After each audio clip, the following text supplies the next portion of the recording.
Well, you feel so good for these guys, Yeah. and how hard they work, and each and every day, and what they accomplished.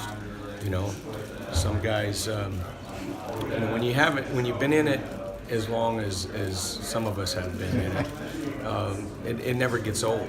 Yeah. I mean, to get to the NCAA, to be dancing, to enjoy your hard work paying off. These guys deserved that moment, and it was good for them. They were excited in that locker room. So I also have been tipped off that you watch more film than anybody. How much did you actually study Cincinnati? I know you had the scout on it.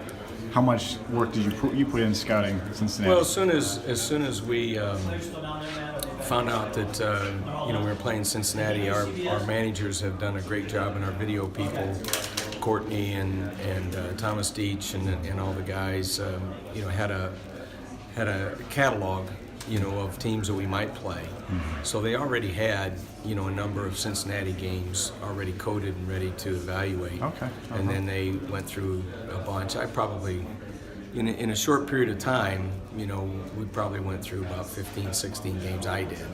Coach and I watched a lot of them together.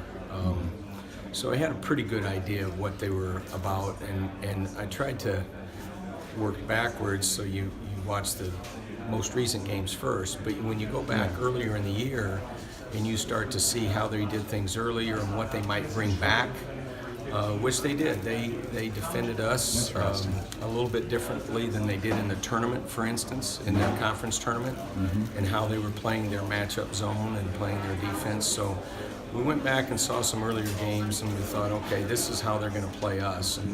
And so, our kids, understood that. It's also kind of a difficult defense to attack. I mean, they're one of the better defensive teams in the country. But we knew it would take a little bit of a while to get in a feel and in a flow of what they were doing. Yeah. And our guys struggled in the first half. That's why we got down. But, a great character that they just kept grinding, kept fighting, kept battling on the glass, which was key, and got the job done. So when you say you watch 15 games, obviously, how long does a game actually take to go through? I mean, for me, it would take 2 hours because it's a 2-hour game, but you obviously... Probably takes a little bit more. Really? For every game? So you watch Well, more it than 30 depends. hours of film? It depends, on how much I rewind and go back and forth, and then, Yeah. when you're putting things together and it's the first time you're seeing a team, you're having to mark down what play actions they run, what their play calls are, and those types of things, and that takes a little bit longer. Yeah.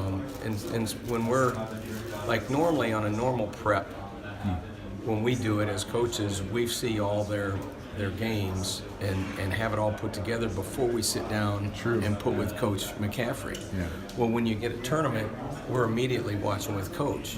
So I'm trying to do what we do with Coach and trying to do what I do individually all at the same time. So when I got done with Coach and watching for an evening, on Sunday evening, we watched for so many hours, and then I go home, I had to come back and rework some of those things to do, try to put the game plan together, or the scouting report together, and that type of thing. So, but it's better to be working on no sleep at this time of the year than having plenty of sleep. I guarantee you that. So who's got the pressure for Tennessee? Is it a collective? Sherm's got this one. Yeah, All right. Sherm's got this one. It's We his were all fault. in there Okay, kind of that's- watching, but Sherm had been since Sunday. He's been working on tennis. Okay, that makes sense. And Andrew had been working on Colgate. Okay. So we were prepared either way.